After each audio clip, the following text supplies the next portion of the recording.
Hi, I'm Kirsten. I'm an alcoholic. Hi, Kirsten. And as she stated, I am Stacy's sponsee, her favorite. And I never thought I'd be right here, but here I am. So 6 years ago, my life was in total shambles, way worse than any of your guys, trust me.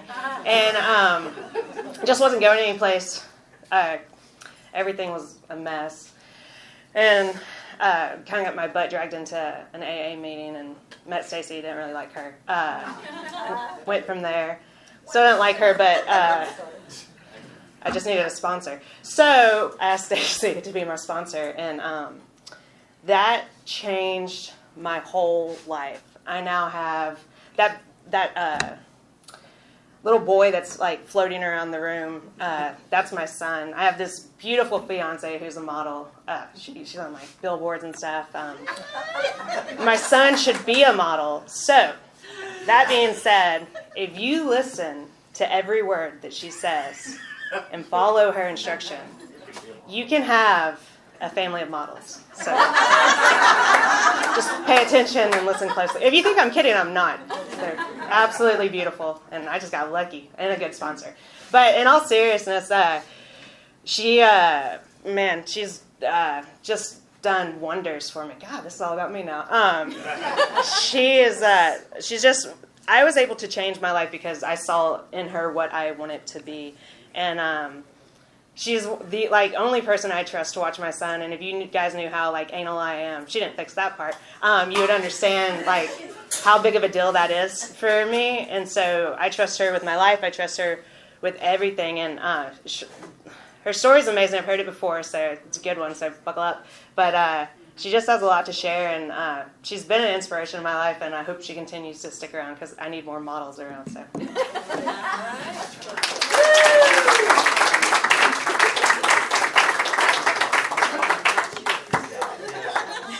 Thank you, Kirsten. I don't know how I managed to do that. As many of you know that know me, I do not like doing this. But I'd like to thank Lisa for asking me. Because I think that's the nice thing. I think that's what I'm supposed to do. But I'll take it up with you later. And then Craig is going to come up here and do an interpretive dance to my story. So you're welcome, all of you. I'm Stacy. I'm an alcoholic. And there are a couple of you in here that have known me since I started coming in here around 2000. So I can't lie now. I have to tell the truth. Okay. I hate doing this. Okay, I was born in Indianapolis and lived in suburban Indiana. My parents ended up moving here when I was 9, and I was in shock. We moved from suburban Indianapolis to New Caney, Texas. It was frightening, and I didn't understand why we were in this small town, and I was not happy there. I looked different, I talked different, I dressed different. And they were making fun of my clothes, and I just felt like I didn't fit in. And so I met a couple of girls that lived on my street, and I went to a slumber party one night, and we started sipping her mom's creme de menthe. Yeah. And they run off. The girls run off into the living room, and I don't know, they're doing something to the Grease soundtrack. I don't know what they're doing, but I'm standing there in front of the bottle of creme de menthe, and I want more. And I can't figure out how to get more. I don't know if I'm supposed to go ahead and take another sip, or am I supposed to go, hang out with these girls? And, I was trying to fit in. Even at 9, I was trying to fit in. I felt different. And that was the first time I remember tasting alcohol, and it was awesome. It was. I loved the way it felt going down. It was so warm, and then there was that comfort and ease that came with that. And so, kind of a little bit about my family life. So my mom was a single mom when she had me. My biological father left. And my mom met my stepfather when I was 3, and they got married when I was 5. So I didn't have a happy childhood. I grew up in a very abusive, physically, sexually, and emotionally abusive household with a mother that was completely ignorant, in denial, didn't want to know what was going on, turned her cheek. And so at a very early age, I remember feeling rage and anger and hate toward my stepfather. And, I remember being 5 or 6, just seeing him, and I would just get so angry. And anyway, we ended up, like I said, moving here, and then after a little while, my stepfather bought a horse, and then I came to love where I grew up. I love horses and I love animals, and those were really my happy moments, being on the back of a horse. And when I get later into my story, it was underneath a man, but that's further down in my story. True. So in 8th grade, so I had some emotional issues growing up. I cried a lot. I got called out by teachers in school. Why are you so emotional? And it was just, my home life was chaotic. I never knew, when I got off the school bus, I never knew what I was walking into. I just didn't. I didn't know if my stepfather was going to be in a good mood or if he was going to be in a bad mood. And so it left me with this feeling of anxiety every time, school was over. I didn't know what I was going to walk into. So I did my best to try to stay with friends and go over to their houses or get into extracurricular activities or boys and whatever I could do. And I remember in 8th grade taking wild turkey with me in school. That's what my stepfather had under the cabinet, was wild turkey. And I remember being in the bathroom and drinking that and just feeling that warmth and that comfort and ease. And nobody knew. Nobody knew I was doing that. But I was young. I didn't understand why I felt the way I did. But I knew I was very unhappy. And going into my freshman year in high school, a senior girl became my friend. I don't know why. She just wanted to be my friend. And she took me to a party, and that's the first time I blacked out. And I remember it was a toga party, and that's pretty much all I remember. I think I had a good time. But that started the blackouts for me, and I was 14. And so all throughout high school, I drank, and I blacked out. It was very common to come to and have my friends tell me what I did, who I did it with. And I thought it was funny. I thought it was fun. It was an escape. It was an emotional escape for me, which, I desperately needed back then. I worked. My parents were very strict. They made me, get a job and pay for my stuff. And I hated them at the time, but now I get it. They taught me responsibility. And after high school, one of the things about me is I'm very compliant. If you ask me to do, except for my husband, but if you ask me to do something, I will do it because I desperately need you to like me. And I need you to think that, I'm a good person. And so in school, I was a very compliant student. I got good grades, and I tried to stay under the radar. Again, I never knew what I was walking into in my house. So I just tried to stay under the radar, but on the weekends, I was out with my friends, and I'm staying the night at their house and getting blackout drunk. My parents never knew, just crazy. So I didn't go to college. I went for a semester and didn't even finish. I didn't know what I wanted to do with my life. I was just floundering. And I got an opportunity to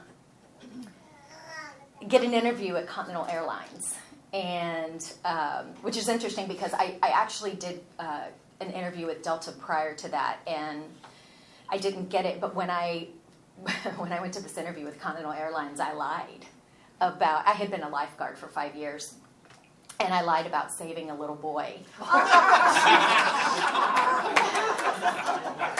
True statement. Yeah. I only went to one interview, and I got hired right afterward. This elaborate story of pulling this little boy out and saving his life, it was beautiful. And it is true. I did pull a boy out, but he was right there. I saw him go under. I just lifted him out of the water. He was fine. He was totally fine. So it wasn't as dramatic as I made it sound. And, you know, I'm not one to be dramatic. So, no, not at all. So I get this job with Continental Airlines. And the interesting thing is, and I will touch on this because it's part of my story, you know, it was the late 80s, and I was doing ecstasy. I was going to the club on the weekends, having a blast. I can't say anything bad about ecstasy. I never will. It was a beautiful time for me. But anyway, I got this job at the airline, and now I can't do drugs because I'm going to get drug tested. And so that was fine, but I could drink. And I did. It was the perfect setting for debauchery. It was like I said, I started in 1990. So if any of you saw that movie with Denzel Washington, yeah, okay, great. That opening scene was not far off from the truth. There were a lot of parties. It was fun. It was a lot, and I was 20 years old. And I had, you know, the world laid out in front of me, and then I did a lot of laying. So it was it was a shit show, but it was fun. And so, you know, my drinking, I was blacking out at work, blacking out on layovers, coming home and drinking, and I didn't think I had a drinking problem. I had a boyfriend problem. I had a relationship issue. And I remember I was living in Phoenix. I think this was like 94, something like that, 95. And I had moved to Phoenix because I had gotten engaged again. And moved there for a boy. And that relationship ended. And I went to a therapist, and he asked me about my drinking, and I'm like, I don't even remember what I told him, but I must have said something that he suggested I go to an AA meeting, and I'm like, I'm compliant. So I went, and I remember walking into this meeting, and none of the furniture matched. It was all old men. Sorry. And I'm this young girl in there, and I'm like, I don't understand what you're saying. This does not pertain to me. I got a TED problem. I don't have a drinking problem. And that, I kind of compartmentalized that, stuck it away, and I didn't think about it again. I didn't think I had a problem. And so I'm going to kind of breeze through the 90s, because basically it's just a bunch of debauchery and drinking and blackouts and a revolving door of relationships, and the hangovers are getting worse, and I'm having to get up and work in a metal tube 5 miles in the air hungover. It's awful. It is. I spent a lot of time in the lavatory. It was awful. But I met my ex-husband on the airplane in 1999, and mind you, I started going to, let me just back up a little bit. I went to a counselor at school. I had some emotional issues. I had an eating disorder, and so my friends turned me into the high school counselor, and she asked me, why are you doing this? Well, I knew exactly why I was doing it, and I told her I'm trying to control my emotions because my home life is so chaotic, and I'm, being physically and sexually abused. And she called my mother in and talked to my mother and I remember driving home. I think I was 15 or 16 when this happened, and I remember driving home with my mom, and we're talking about my stepfather. It's the only time we talked about it again. never talked about it. She stayed. Nothing was ever done. And so, and I wasn't one of those people that kept it under wraps. I told everybody what he was doing, and nobody did anything. My family didn't do anything. My friends' parents didn't do anything. And so I am walking around as a 20-something-year-old feeling like I'm a piece of shit. I'm not worth anybody to do anything for. And so, needless to say, my relationships were very tumultuous because I was so angry and so confused and so like, why won't anyone help me? And I was also looking for that person that's going to save me, that's going to make that hole, in my heart just complete. And another little caveat, my mom told me when I was young about my biological father. And so that kind of set off that rabbit hole of, I'm going to find this man, and he's going to take me away from this family, and I'm going to be okay. And that man didn't want anything to do with me. I couldn't find him. He was a sneaky little snake. So I'm 20-something years old, a path of destruction of relationships behind me. I'm emotionally just stunted and a mess. I am an emotional mess. And so I'll come back to my ex-husband. So I meet him on an airplane, and he's going to be my savior. And he talks the talk, and he doesn't walk the walk because nothing matches with what he says. And what he's doing, it's complete opposite, but my God, this is my savior. And I stayed with him. It was a physically and emotionally abusive relationship on both of our parts. I very much played into that relationship just as much as he did. And he tried to control my drinking. He started telling me that I had a problem. And I was like, I don't have a problem. If you would just be where you said you're going to be, if you would answer the freaking phone when I call, I can't find you. I don't have a problem. You are the problem. And our marriage, which just was going down the tubes, and I remember him marking the wine bottle. It pissed me off. It pissed me off. And when he would either leave or go wherever he was going or whatever he was doing, I would pour a little extra in my glass, and then I'd fill it back up with water. And so red wine became pink. And he's like, I was not smart with my hiding of alcohol. I remember drinking, I hated hard liquor. I didn't really drink hard liquor very often. I was more of a beer and wine girl. And, but don't get me wrong, I would have drank whatever you sat in front of me. It didn't matter. But he had vodka in the freezer, and I was like, I'm going to do this. And so I drank the vodka, and I'm sitting in the bathtub, and I'm thinking, I'm getting away with this. This is great. Because I had filled the vodka bottle with water, and it froze. Vodka doesn't freeze. Water does. I didn't get away with it. So I get caught again. And anyway, our relationship just goes to crap, and we get an annulment. And at that point, my drinking it's bad. I had a layover in Los Angeles, which is where I was living with my ex-husband. I had hired a private investigator because, again, nothing that he was saying was true. I kept finding out about different things. So I met up with the private investigator, and I remember drinking that night. And then I blacked out, and I don't remember anything else from that night except coming to the next day in the hotel room. And it had been about 12 hours. And I was still drunk when I woke up. I was pretty much a lightweight drinker. It didn't take much to get me blacked out. So I was scared because in my mind, I thought if I got on this airplane to work back to Houston, I'm fired because I'm drunk.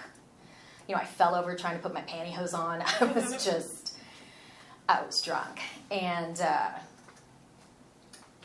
I called my friend, and she made some phone calls to Houston and where the Continental headquarters were. And I ended up, she called me back, and she's like, you need to call this supervisor. And so I did, and I knew her. She was a friend of mine. And I said, Damien, I think I have a problem. And I don't know where those words came from, because I didn't think I had a problem. I had a marriage problem. I had I had a stepfather problem. I had a mother who is still married to the guy, and so I had other people were my problems. And I get met in Houston that night by my supervisor, and she gives me a choice. You can go to rehab, or we can let you go. And I was like, well, I don't have a college education. I don't have anything to fall back on. I have to keep my job, and so being compliant, I went to rehab. September 18th, 2000 was my first sobriety date. And I went to Spring Shadows, Dark Shadows, if any of you went there. And my counselor at Spring Shadows saw right through my bullshit. She knew me. She saw me. She's like, you use humor to deflect. You're not grateful for anything. How about you start a gratitude list for me and bring it in? And I'm like, come on. I'm compliant.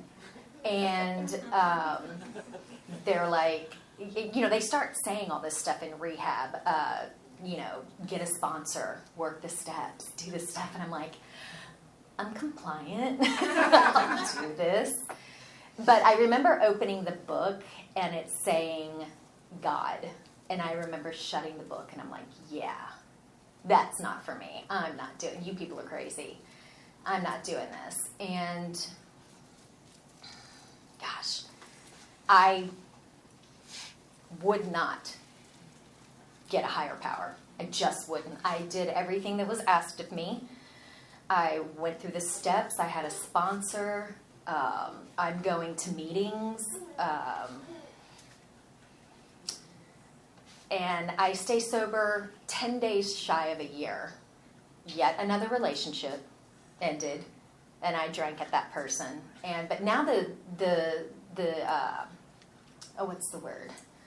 Now the consequences are getting higher, because if I am caught drinking, I'm going to lose my job. That was the stipulation of going to rehab. You sign paperwork, you're not allowed to drink again. We find out, you're terminated. And so I was going to prove a point to this guy for leaving me. And yet I was putting myself in jeopardy, didn't care. But I did tell the employee assistance program that Continental had, which I had no idea, that the airline offered this amazing opportunity for people like me to get help. And I had no idea. I just thought we would get fired. But we don't. They actually give you an opportunity.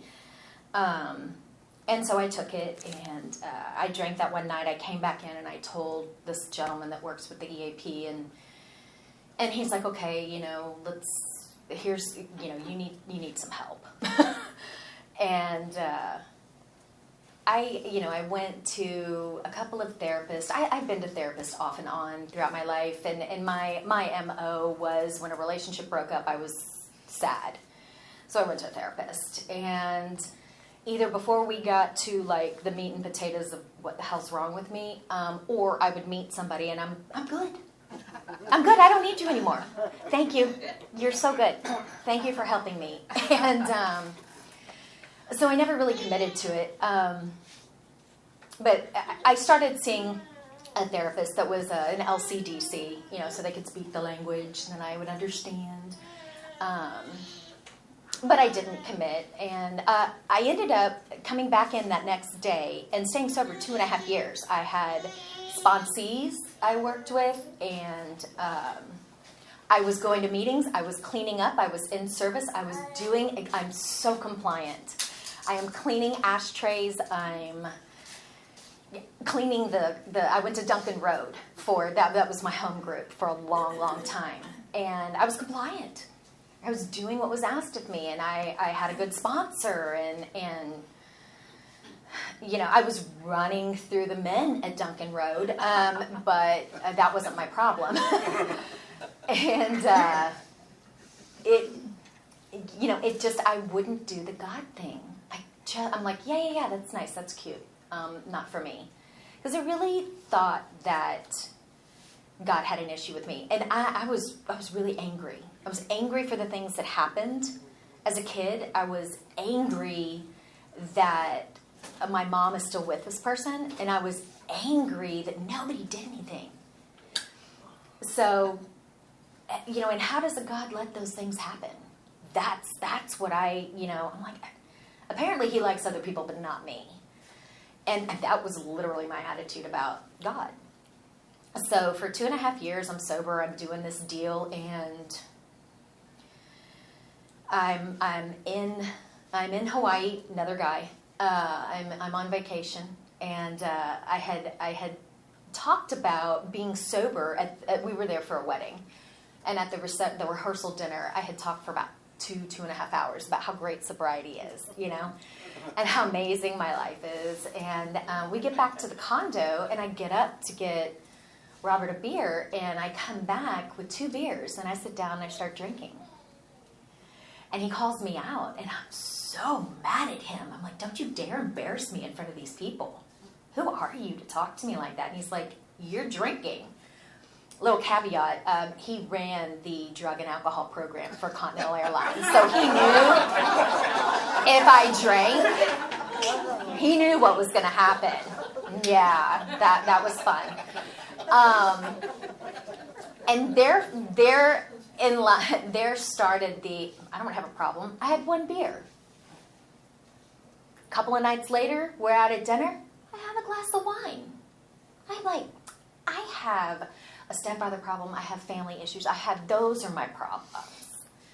This is not my problem. And I'm not really an alcoholic. And so within 2 weeks of doing that, I was suicidal and showed up at my best friend's house after she just got home having a baby. And for the women in there, an episiotomy. So she was pissed.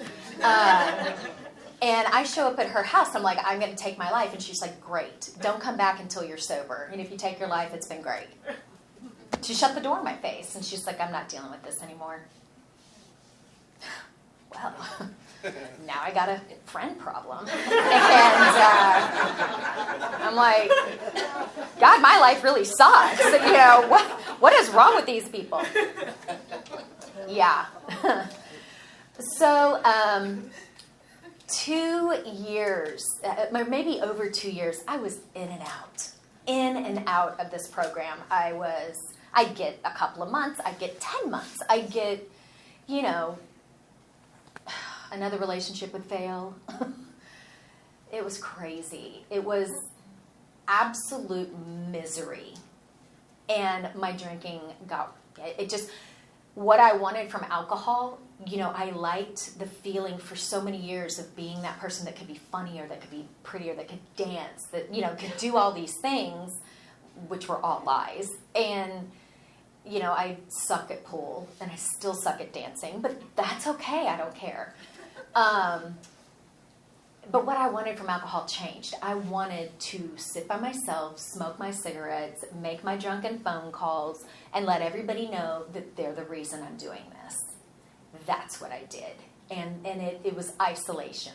That's what I wanted from it, and it was great at that. Until the last time, I had boundaries. I didn't drink at work, okay? Because I knew if I got caught, I was going to be axed. But I drank at home, and I drank a lot. And so I prepared for this weekend. I was going to get obliterated. And like I said, it didn't take much for me. For whatever reason, I was a lightweight. So I set off with those really big bottles of wine. I had my cigarettes, I had my wine, I had my phone. I was ready for the weekend. And I was so happy with how prepared I was, because I wasn't going to have to leave for the weekend. And I don't even remember if I was in a relationship. Oh yeah, maybe, I don't know. It doesn't matter. Probably. And so I finished that first bottle of wine, and I'm not even buzzed. And I'm pissed. I am angry because what I wanted wasn't going to happen. And so I remember going to sleep that night, just so angry. And the next morning was Sunday, and I was never awake up in the morning and drank. I just, I felt sorry for those alcoholics that did that. I had, boundaries. I was a classy drunk. It really wasn't. I was awful. I was an ugly drunk. But I woke up that next morning and I was like, it's on. I'm drinking. From the moment I woke up, I think I ended up going out and getting more wine. Could not get drunk. And there are two things that really motivate me in life: anger and pain. And I was pissed. And I thought, you know what? I'm not even a good alcoholic. Like, I can't get drunk. Like, I'm supposed to get drunk right now. I'm supposed to, be screaming and yelling at people. And I'm not. I can't get drunk. And so I was mad.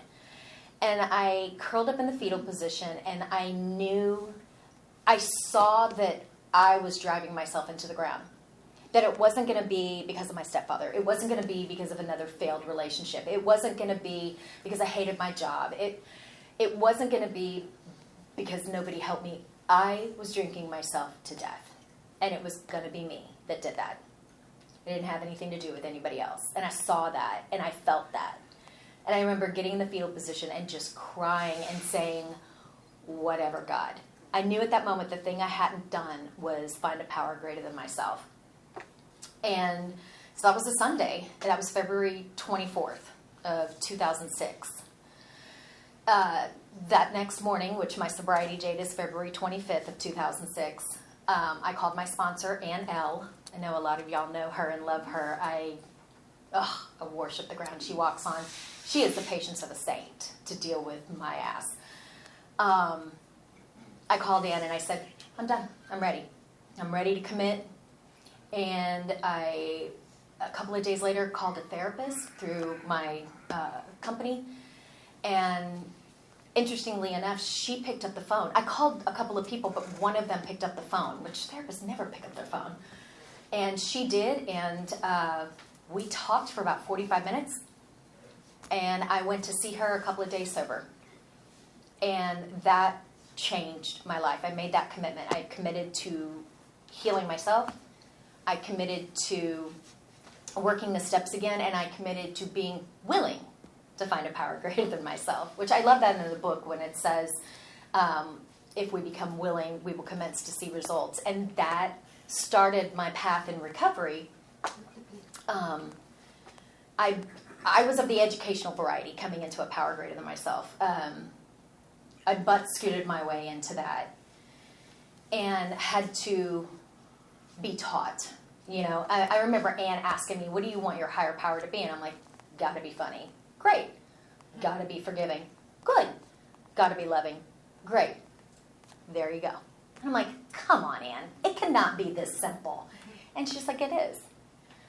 I trusted that she believed that, and that set off my journey back in this program, and I took that veil off. I would sit down in meetings before and be like, I'm fine. How are you? Deflect. Let's talk about you. And I didn't let anybody see who I was, and I was angry. Right, Lester? I was angry, wasn't I? A little bit? Okay. I remember one guy came up to me a few years ago, and he's like, I never wanted to sit by you in a meeting. You were so angry. I was like, whatever. Okay. But I was angry. I was very, very angry. And, I came back in, I reworked the steps, and Anne was an absolute angel in my life. And so, as sometimes happens, I decided that several years into it, I decided to get a different sponsor. I found somebody that we had some things in common, and Anne was like, fly, honey, go, love you, fly. And I did, and I found a sponsor. Her name was Wendy, and she was a friend. We got along really well. And, as some of you know, Wendy passed away. And, man, that was hard. That was really, really hard. The cool thing that Wendy did was I went to a meeting the next day after she passed away, and they read from her gratitude list that day. And I remember sitting there with Greg and, a bunch of people around the table here at Alano and reading Wendy's gratitude list. And I looked at Greg and I go, "What is that?" And he's like, "That's the gratitude list. It's an email thing that we, do amongst ourselves." And I was like, I need on that.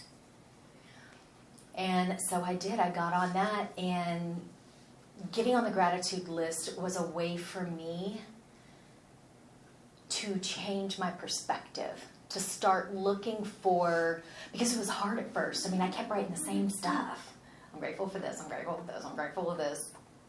Okay. But it wasn't very deep.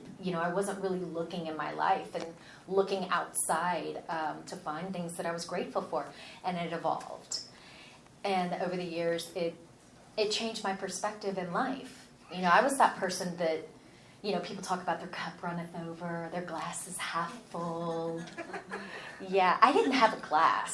So I couldn't even participate in that. That was my attitude. And so what evolved from that was, man, I have got so many amazing things in my life, and I love that. I love that through her tragedy came this beautiful thing that helps so many people.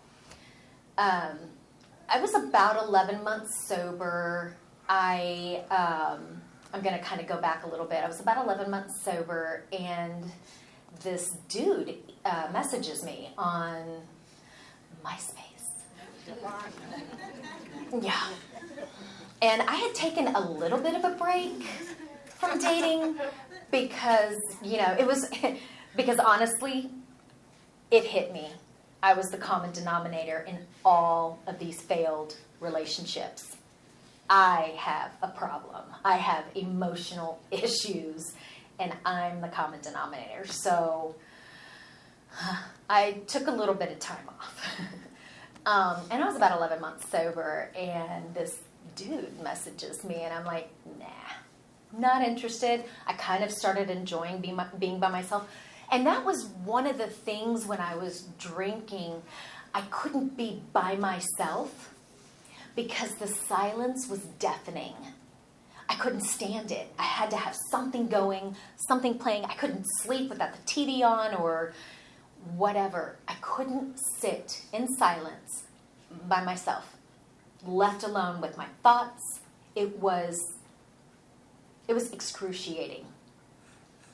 So fast forward, I am now sitting by myself, nothing going on, no music, no nothing, and I'm like, man, this is nice. This is very nice. And then this dude interrupts my peace and serenity and emails or messages me. I don't know what they called it. I wasn't much on online dating stuff.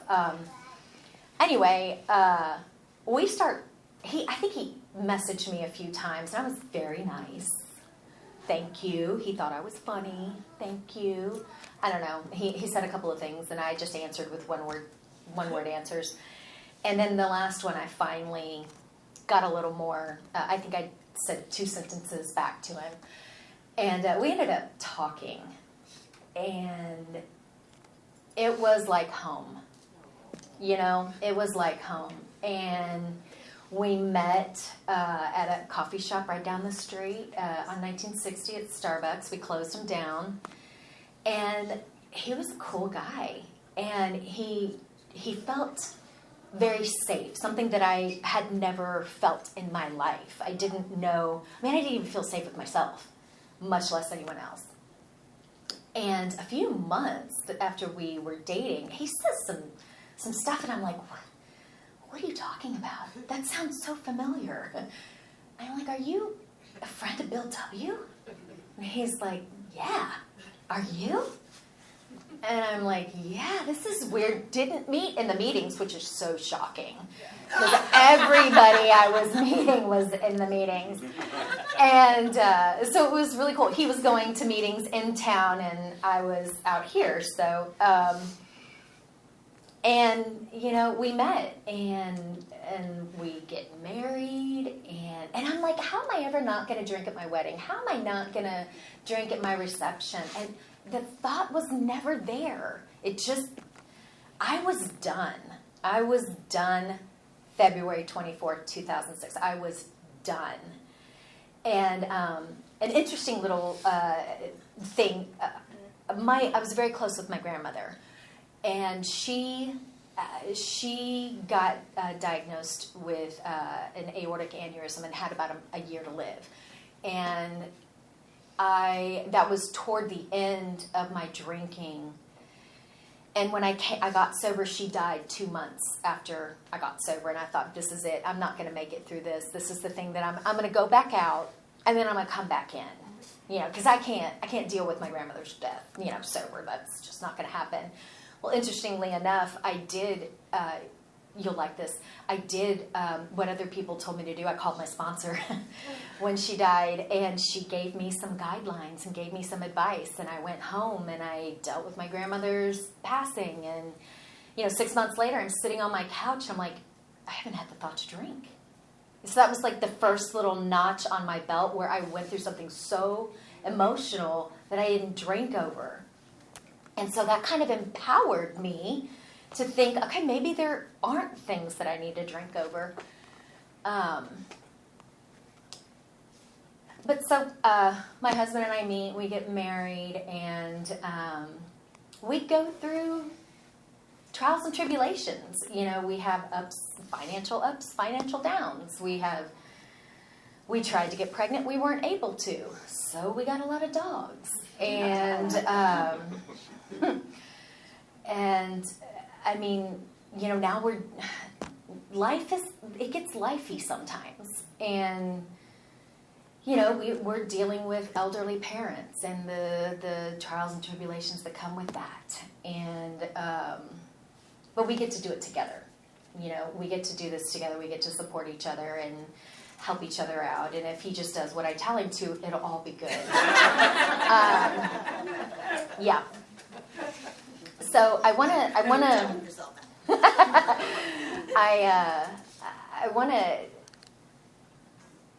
touch base on this. I never could figure out how I ended up being an alcoholic, because I know it says it's genetic. I know, but on my mother's side of the family, there's nobody. There is no alcoholism or drug addiction. And I'm like, of course it's going to be me, the one that stands out. You know, of course. I did find my biological father. Actually, my husband helped me find him. And he had just passed away. And I think like 6 months prior or something. And I was able to find his ex-wife and call her and tell her who I was and have a conversation. And she said something that was so wonderful. She said, "You sound like him. You laugh like him." And that just was so soul-filling for me. He died of alcoholic complications. So that I figured out where I came from. I started understanding, okay, yeah. So, you know, my story, this is what I believe, you know, genetics loaded the gun and trauma pulled the trigger. And that led me on a life of self-destruction. And I had when I met my husband, I wanted a different relationship. I wanted to be a different person. I had committed to working on those things from my past. I mean, I had worked the steps several times on the abuse, and there was also, we would visit family in San Antonio, and I had an uncle that also sexually molested me. So there was some deep-rooted stuff in there, and I was carrying that around, even though I worked the steps on it, you know, and talked about it. And I actually, at 9 years sober, I reworked the steps, which is, I don't know if any of you have ever heard, I think it's like something on the East Coast way of going through the steps out of the book. It's very in-depth. It's a lot of writing, and it showed me a pattern of why I was doing what I was doing, especially emotionally. I was coming from a place of insignificance, and I was like a caged animal. Anytime I felt like I wasn't important, if you didn't see me, if you didn't hear me, it was on. And I was either going to self-destruct or I was going to destroy you. And I didn't want to be that person anymore. I just didn't. And I have this amazing husband. I mean, he's amazing sometimes, but I want to build him up. He's really amazing. And but I had this man that loved me for who I am, and that was a soft place for me to land. And he was that person that would hold me up when I couldn't stand. And I knew I was supposed to be with him, but I had some deep-rooted emotional issues. And like it talks about on page 133, this is one of my favorite things. It talks about, but this does not mean that we disregard human health measures. God has abundantly supplied this world with fine doctors, psychologists, and practitioners of various kinds. Do not hesitate to take your health problems to such persons. Most of them give freely of themselves that their fellows may enjoy sound minds and body. Try to remember that God has wrought miracles among us. We should never belittle a good doctor or psychiatrist. Their services are often indispensable in treating a newcomer and in following his case afterward. And that was my story. About 2.5 years ago, I love life in recovery. I've got sponsees that I get to watch their lives change and have a front row seat to the amazing things that are happening. I don't know how they got the model thing. I didn't have anything to do with that, but no, I love giving back. I love working with other women. I love that moment when the light bulb goes off and you're like, oh, okay, they're getting this thing. They want this thing. And there's the heartbreak that comes with sponsoring as well, when people aren't ready and they're not done, and, sometimes they don't come back in. But to be there and be willing to help other people, that was driving me for a long time. But there was something else that I don't know, I can't say I wasn't happy, because I was.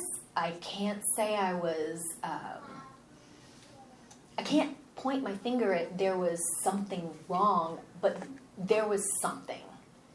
And it came, and my husband and I were having having a discussion one day, and he had been talking to someone, and they asked a question, and he repeated that question to me, and it was that moment where like the light bulb goes off, and I'm like, I need to find the answer to this. Why is this okay? And that was about 2.5 years ago, and that started me down the road of recovery emotionally. I got with somebody that specializes in trauma, and we've been walking through that for the last 2.5 years. There was a part, I think I was about 11 years sober, where I made an amends to my stepfather, which I swore I never would do. I just wasn't going to, because, I wasn't going to do it. But it was suggested I do it, and I am compliant. So I did. And, it was okay. I kind of had a relationship with him. It was really more about being with my mom. But my husband made the comment to me, he's like, you're different every time you're around him. You're angry. You're lashing out. You're anxious. You're not a happy person. And so I started digging into why, I could understand like the top layer, but I couldn't get deeper than that.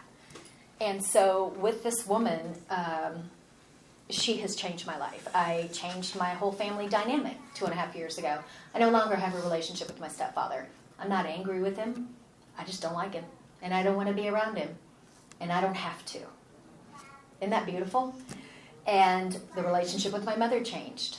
We have, I can tell you, I have gone through the most unbelievable pain in the last couple of years regarding my mom and the story I had built up around her and our relationship. And it has been so hard. But I am so grateful for staying on the path and working through this. And our relationship is very different today. It is not like what it was. And she really would like for it to be like it was, but it won't, because I have grown. And that was something I read somewhere that really hit me. You know, my freedom is dependent upon my growth. And so I decided a couple of years ago to dive deep and grow some more. And again, it's been very painful, but very rewarding, because I stand here today as a woman who really knows who she is, and a woman that I take care of myself. I know it can get a little wonky in the rooms when we talk about self-care, because we don't want to be selfish, but there isn't anything selfish about self-care. It is the absolute most important thing for me to take care of my emotional sobriety, my physical sobriety, and my spiritual recovery. That's up to me. It's not up to my husband. It's not up to my friends whom I love, except Ronnie. It's not up to anybody else, not my parents, not my family. It's up to me to take care of me. And I'm doing that today, and I am so grateful for how my life is unfolding in front of me. And my husband and I think we have an incredible relationship today because of the work that I've been doing. It would be nice if he could step up, but there's hope. You know, I have hope. I have hope today that maybe one day he will, but we'll see. I'm very grateful. Thank you, Lisa, for asking me to do this. I left my body, but now I'm going to come back in it. And I'm really grateful. I'm so grateful for Alcoholics Anonymous, because the foundation I stand on today is recovery. You know, if I don't have that, nothing else is possible. And I know that because I went back out. I know what that's like. And standing on that foundation of recovery, I have the whole world in front of me. And anything is possible as long as I have that. And I am so grateful to be sober. And I know a lot of you in here are very grateful I'm sober too. So thank you.